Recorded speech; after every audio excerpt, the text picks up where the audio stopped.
South India shopping mall the wedding మంత్ర సరికొత్త wedding collection south India shopping mall. నమస్తే sir. నమస్తే అండి. ఏంటి సార్ నమస్తేతో భయపెడుతున్నారు? భయపెట్టడం నా పని కాదండి. ఓకే, అంటే విజిత ఇక్కడ ఉందా లేదా అని అలర్ట్ చేస్తున్నారు.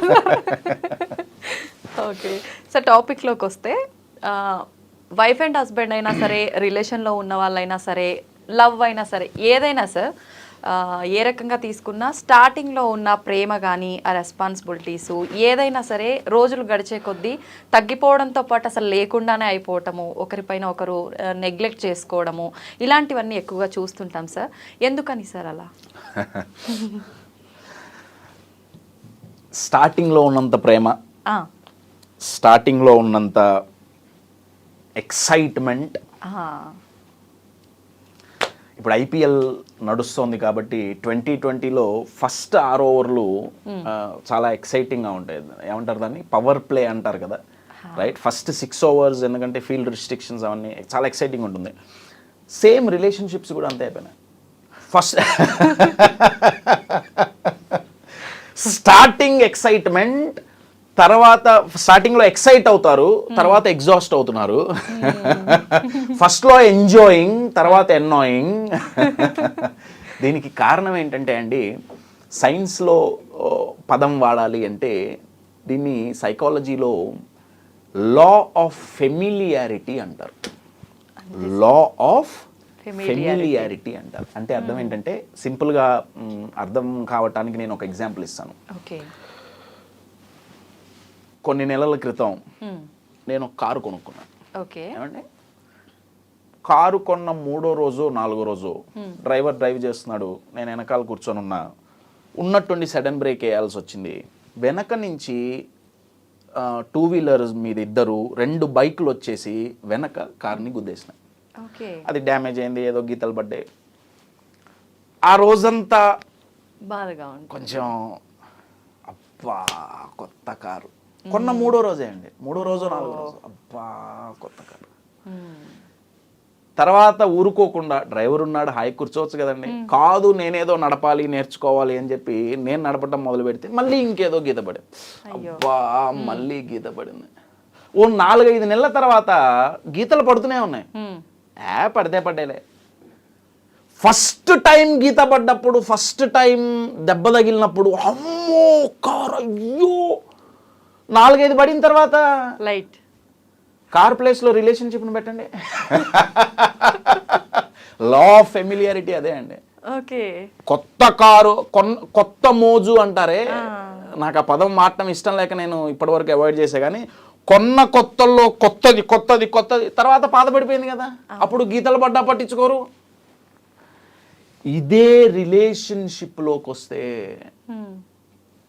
ఇద్దరు వ్యక్తుల మధ్య, ఎస్పెషల్లీ పార్ట్నర్స్ మధ్య లా ఆఫ్ ఫెమిలియారిటీ పెరిగితే, లా ఆఫ్ ఫెమిలియారిటీ అంటే ఫెమిలియరే కదా, తెలిసిన వ్యక్తేగా, నా భార్యగా, నా భర్తేగా, నా గర్ల్ ఫ్రెండేగా, నా బాయ్ ఫ్రెండేగా. ఆ ఫెమిలియారిటీ పెరిగింది. ఫెమిలియారిటీ పెరగటం వల్ల ఒకప్పుడు ఇచ్చినంత అటెన్షన్, ఒకప్పుడు ఇచ్చినంత తీసుకున్నంత రెస్పాన్సిబిలిటీ, ఒకప్పుడు ఉన్నంత ఇన్వాల్వ్మెంట్ తర్వాత గ్రాడ్యువల్గా తగ్గుతూ వస్తుంది. రైట్.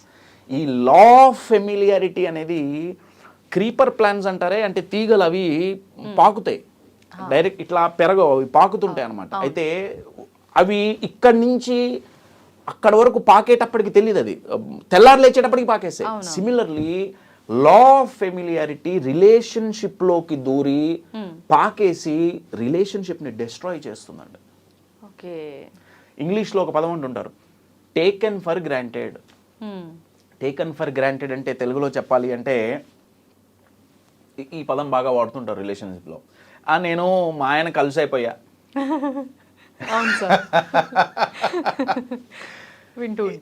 ఎందుకు వచ్చిందండి అది? ఎందుకు వచ్చిందంటే పట్టించుకోపోవటం వల్ల వచ్చిందా? కాదండి, మన వాళ్ళేగా. అందుకే నేను కార్ ఎగ్జాంపుల్ చెప్పింది. ఈ లా ఆఫ్ ఫెమిలియారిటీ ఎంత ఎక్కువ ఉంటే రిలేషన్షిప్ అంత డిస్ట్రాయ్ అవుతుంది. మరి కశ్యప్ ఫస్ట్లో ఉన్న ఎక్సైట్మెంట్ క్యారీ ఫార్వర్డ్ కావాలంటే ఏం చేయాలి? దానికి సెపరేట్ గేమ్ బ్రహ్మ విద్య లేదండి. ఫస్ట్లో మీరు ఏం చూసి ఎక్సైట్ అయ్యారు? ఇది బాగా గుర్తుపెట్టుకోండి. ఏ రిలేషన్షిప్ అయినా ప్రొడక్టివ్గా ఉండి ఎదగాలి అంటే ఈ లైన్ బాగా గుర్తుపెట్టుకోండి. Relationship is a place to give, not to get. అంటే రిలేషన్షిప్ అనేది ఇవ్వటానికి వెళ్ళాల్సిన చోటు తప్ప తీసుకోవటానికి కాదు. అంటే కశ్యప్ ఏం ఎక్స్పెక్ట్ చేయొద్దంటున్నావా? లేదండి, ఎక్స్పెక్టేషన్స్ లేకపోతే రిలేషన్షిప్లో మజా ఉండదు. ఉప్పు లేని కూర, ఎక్స్పెక్టేషన్స్ లేని రిలేషన్షిప్ చప్పకుంటాయి. భార్య భర్త మీద, భర్త భార్య మీద కాకపోతే ఇంకెవరి మీద ఎక్స్పెక్టేషన్స్ పెట్టుకోవాలని నాకు తెలియదు కదా. అవును సార్. ఇప్పుడు ఈ మధ్య చాలా మంది చెప్తున్నారు ఎక్స్పెక్టేషన్స్ ఇంక జీవితంలో ఏముంది? సన్యాసులమా మనం? అది చాలా పెద్ద అవస్థ అండి సన్యాసం అనేది. కానీ మన రెగ్యులర్ లైఫ్లో కుదరదు కదా. అవునవును, రైట్. ప్రాబ్లం ఎక్స్పెక్టేషన్స్తో కాదండి. ప్రాబ్లం ఏంటంటే రిలేషన్షిప్ స్టార్టింగ్లో అవతల నా పార్ట్నర్కి నేను ఇచ్చేయాలి. Relationship is a place to give, not to get అన్నా కదా. మనం ఇవ్వటం ఎక్కువగా ఉండేది. మనం ఎప్పుడైతే ఇస్తున్నామో అవతల వాళ్ళు ఫుల్ఫిల్ అయ్యి వాళ్ళు ఇస్తుండేవాళ్ళు. Your getting it? భార్య భర్త కోసం చేస్తున్నారు, భర్త భార్య కోసం చేస్తున్నాడు. ఒకళ్ళనొకళ్ళు ఆ ఎక్సైట్మెంట్ అందుకు క్రియేట్ అవుతుందండి. కానీ తర్వాత ఏమవుతుందంటే అహనా పెళ్ళంటాలో కోట శ్రీనివాసరావు గారి డైలాగ్ లాగా నాకేంటి ఆయన అంటుంటారు కదా, నాకేంటి అని. నేనే ఎందుకు ఇవ్వాలి? అవును, నేనే కంపేర్ చేసుకోవడం ఎక్కువ. అయితే మీరు ఒకటి అడగచ్చు, కశ్యప్ నేనే ఇస్తూ పోతుంటే కాంప్రమైజ్ కాదా? ఎంతకాలం ఇవ్వాలి? నేను మీకు ఒక ఎగ్జాంపుల్ ఇస్తా అండి. లేబుల్స్ తీయాలా చూపించడానికి అక్కర్లేగా.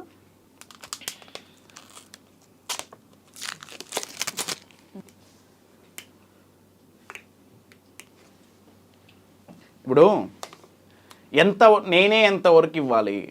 రైట్. అవతల వాళ్ళు నేనే ఇస్తున్నా రిలేషన్షిప్లో, బట్ అవతల వాళ్ళు నాకు ఇవ్వట్లా. అది ఏదైనా కానివ్వండి. ఏమండి, ఇది చూడండి. ఇప్పుడు ఇవి ఇద్దరు వ్యక్తులు, ఏమండి, భార్యాభర్త అనుకోండి. ఇమోషనల్గా ఒకళ్ళు చాలా ఎంటీగా ఉన్నారు. ఏమండి, నా ఈ వ్యక్తి ఫుల్గా ఉన్నాడు. రైట్. నా ఇస్తున్నాం, ఇవ్వటం మొదలుపెట్టాం. ఇవ్వంగి ఏమనిపిస్తుందంటే, అరే వీళ్ళు ఫుల్ అవుతున్నారు, నేను ఎంటీ అవుతున్నా కదా. ఫస్ట్ గుర్తుపెట్టుకోవాల్సింది ఏంటంటే, ఈ 1/2 లీటర్ బాటిల్ని నింపటానికి నువ్వు 5 లీటర్ల కెపాసిటీతో ఉండాలి. అప్పుడు ఎంటీ అవ్వవు. ఓకే.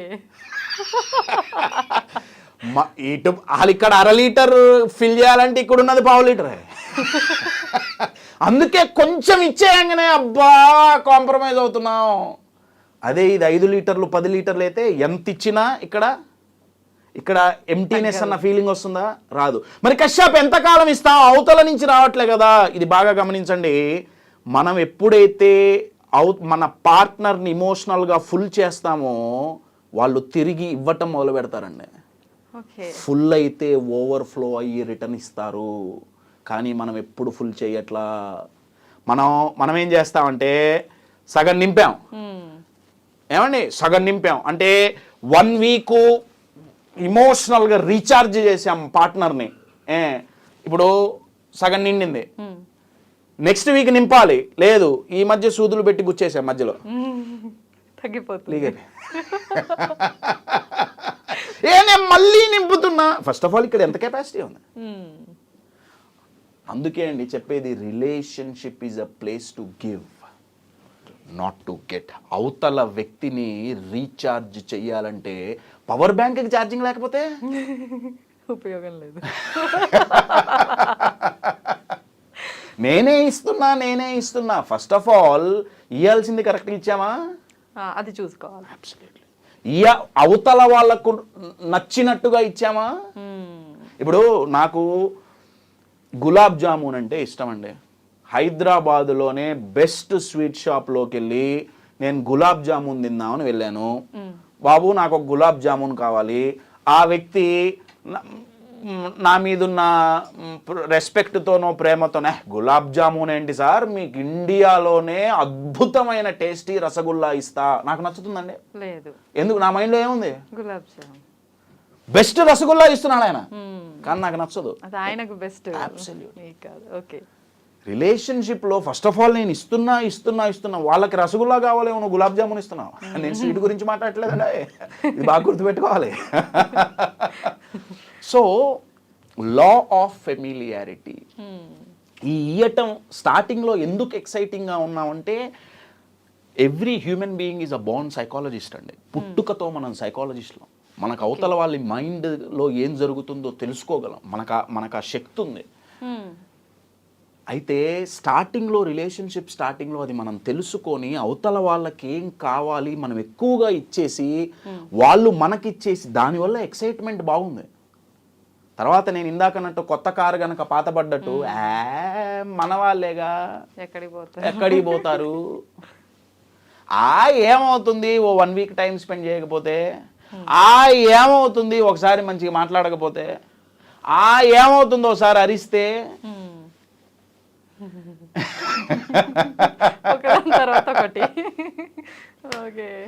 సో ఇన్ షార్ట్ 2 లైన్లలో చెప్పాలంటే, ఎక్సైట్మెంట్ తగ్గటానికి కారణం ఏంటంటే లా ఆఫ్ ఫెమిలియారిటీ. ఎక్సైట్మెంట్ ఉండాలి, సేమ్ ప్యాషన్ అండి. రిలేషన్షిప్లో ఈ పదం చాలా గొప్పది, ప్యాషనేట్గా ఉండటం. రిలేషన్షిప్ ఏదో ఉండటం కాదండి, ఒక passionate relationship is totally it's very vibrant relationship. చాలా బాగుంటుంది ప్యాషన్ ఉంటే. అది ఉండాలి అంటే ఇది బాగా గుర్తుపెట్టుకోవాలి, relationship is not a place to give, relationship is a place to give, not to get. ఇందాక నేను చూపించినట్టుగా అవతల వాళ్ళని ఫిల్ చేయాలి అంటే ముందు మనం ఫుల్ అవ్వాలి, మన కెపాసిటీ ఎక్కువ ఉండాలి. వన్స్ మనం వాళ్ళని ఫుల్గా ఫిల్ చేయగలిగామా ఇమోషనల్లీ, రిటర్న్ మనకి రావటం మొదలు పెడుతుంది. ఈ ప్రాసెస్ జరిగినంత కాలం రిలేషన్షిప్లో ఎక్సైట్మెంట్ ఎప్పటికీ పడిపోదు. ఓకే. మనం ఇవ్వటంతో పాటు వాళ్ళ దగ్గర నుంచి రావాల్సింది వచ్చే వరకు ఆ ఓపిక కూడా మనకు ఉండాలి. డెఫినెట్గా ఉండాలి. రిలేషన్షిప్లో ఒక వ్యక్తి నేను మెచ్యూర్ అవతల అంటే నా పార్ట్నర్ కంటే నాకు మెచ్యూరిటీ ఎక్కువ ఉంది అని భావిస్తే, then you have to wait till they get that maturity. వాళ్ళకి ఆ మెచ్యూరిటీ వచ్చేంత వరకు మనం ఓపిక పట్టాలి, తప్పదు. అవును, రైట్ సార్, తప్పదు. వెరీ వండర్ఫుల్ టాపిక్ అండి రిలేషన్షిప్ అనేది. మీరు చెప్పింది చాలా నిజం సార్. నిజంగా మనం రెగ్యులర్గా చూస్తూనే ఉంటాం కదా, ఎంతసేపు నేనే చూడాలి, నేనే పెట్టాలి, నేనే ప్రేమగా ఉండాలి, కానీ వాళ్ళ సైడ్ నుంచి ఏం లేనప్పుడు ఎందుకు వేస్ట్ కదా నేను ఎంత చూపించినా, ఇట్లా చాలా మంది ఉంటారు. అలా ఉండకుండా మీరు చెప్పినట్టుగా కనుక చేస్తే సూపర్గా ఉంటుంది అయితే relation. Relationships can be beautiful అండి. అవును sir, yes it can be beautiful. Thank you sir, thank you very much. చాలా మంచి మాట. థ్యాంక్ యూ సో మచ్ అండి.